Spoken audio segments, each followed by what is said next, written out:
Magandang umaga po sa bawat isa sa inyo. Welcome back to our 365 Daily Devotions. Gusto ko po munang batiin si Jessie, Raquel, Arlene. At sa bawat isa sa inyo nakikita ko po sa comment section. Maraming salamat po sa inyo.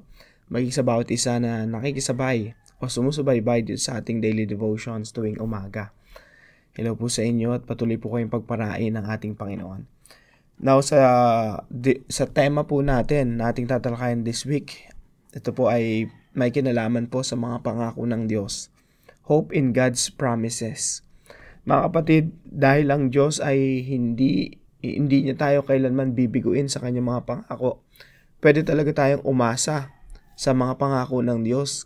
Kasi ang pangako ng Diyos hindi mapapako kailanman. Now, recently may mga nakakausap ako na mga tao na umaasa, asang-asa talaga sa mga pangako ng mga kaibigan nila, magbabayad ng utang, pangako na pangako ng increase ng mga boss nila, etc. Now, yung tao pag nangako, hindi mo sure. Pero yung pangako ng Diyos, sure po yon. So we can hope in God's promises. Now, yung tatalakayin po natin, medyo pause lang po ako, tsaka masakit lalamunan, pagpasensyahan nyo na po. Yung tatalakayin po natin ay magmumula po sa Hebrews chapter 10 verse 36.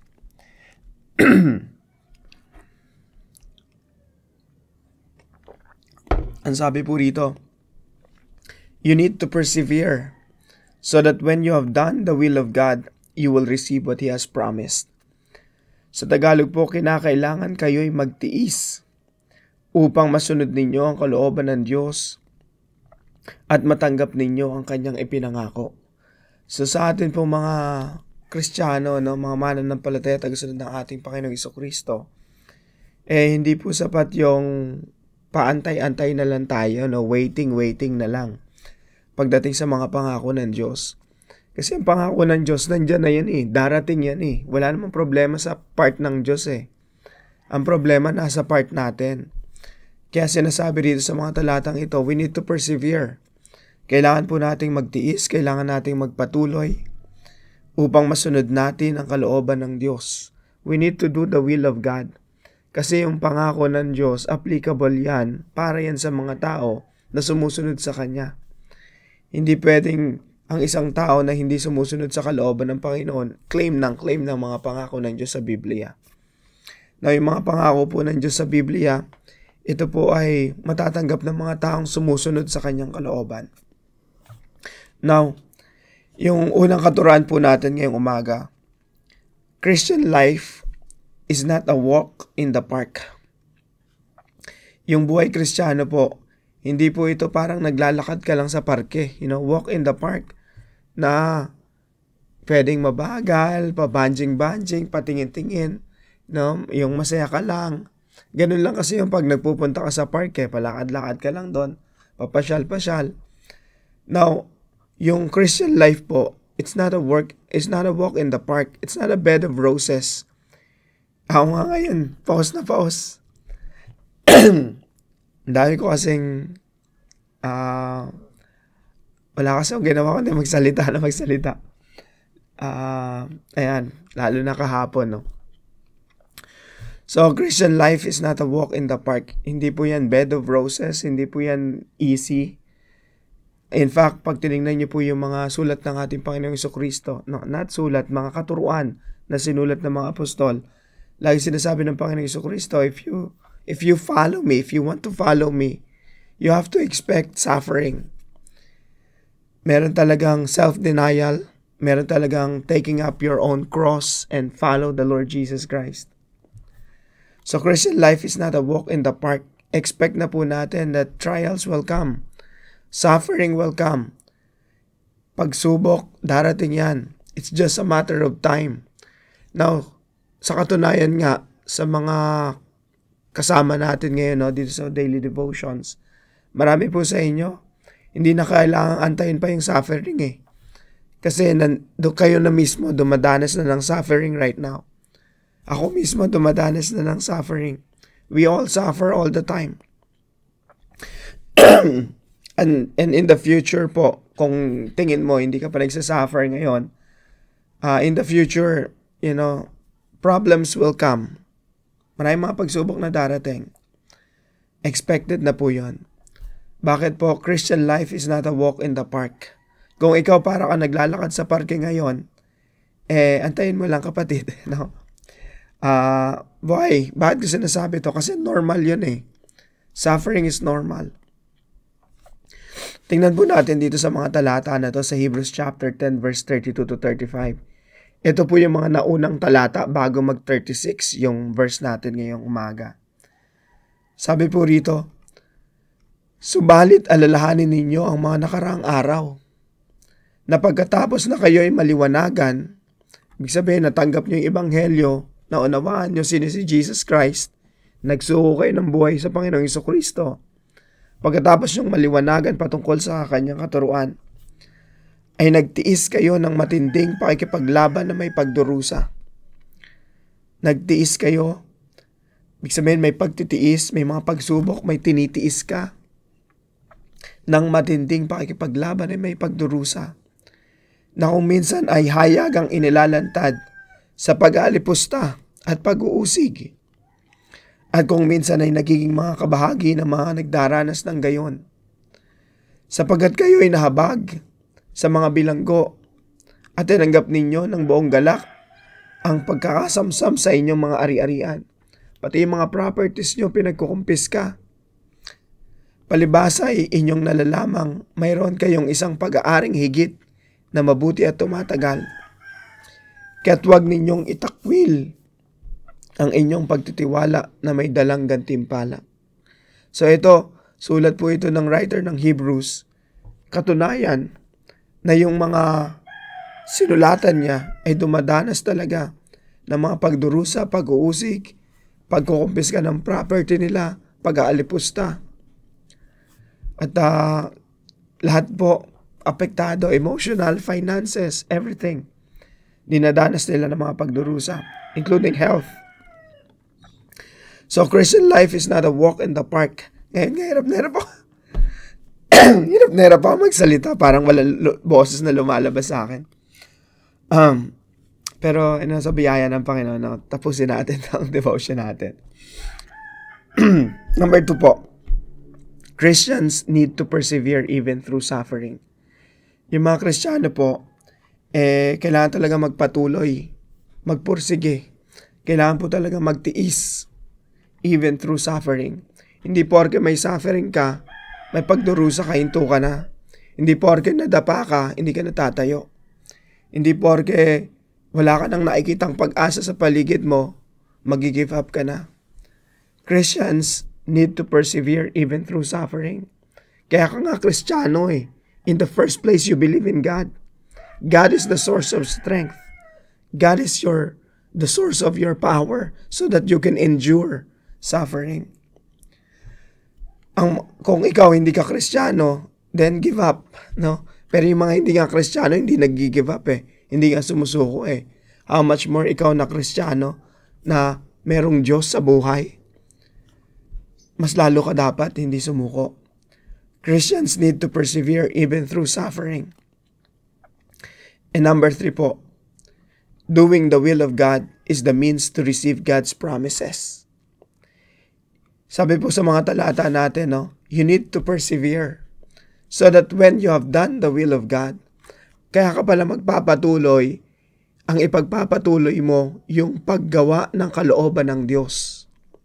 Kinakailangan kayo magtiis. Bakit? Upang masunod ninyo ang kalooban ng Diyos. We need to do the will of God. Kahit po anong pagsubok na pinagdadaanan natin, kailangan natin gawin ang kalooban ng Panginoon. Kasi po yun ang kaparaanan upang matanggap natin ang kanyang mga pinangako. Doing the will of God is the means to receive God's promises. Kaya pag meron tayong mga pangako sa Biblia na clear, no applicable sa atin, inaral natin yung konteksto, nandun yung principle talagang para sa iyo yung pangako na yon. You can claim that while doing the will of God. If you don't do the will of God, don't expect na applicable sa iyo mga pangako ng Diyos. So, doing the will of God is the means to receive God's promises. Mga kapatid, kung tayo nasa dilim ngayon, nangangapa-ngapa sa dilim. Ang dami nating problema, ang dami nating pagsubok sa buhay. We can hope in God's promises. Meron ding liwanag na darating. Sisikat din ang araw para sa atin. So bilang application po sa mga talatang ito, 3 lang po, mabilis lang. Expect trials in life. Ikaw ba ay parang naglalayag na walang kaalon-alon? Smooth sailing, no? Naglalayag ka sa karagatan ba ngayon na parang everything is fine? Expect mo darating yung bagyo. Expect mo may mga malalakas na alon. Babayuhin ka ng malalakas na hangin. Time will come. It's just a matter of time. Expect trials in life.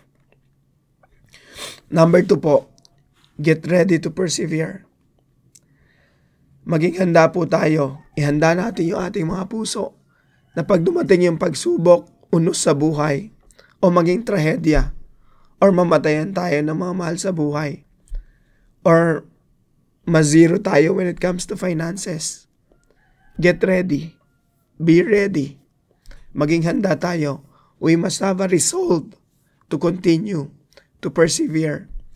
Pag sinabi nating resolve, buong buo, yung puso natin, talagang haharapin mo lahat ng pagsubok sa buhay, sa biyaya at kalakasan ng Diyos na ibibigay niya sa atin. So expect trials in life and get ready to persevere. And number 3 po, do the will of God. I think this is the most important thing. We have to do the will of God.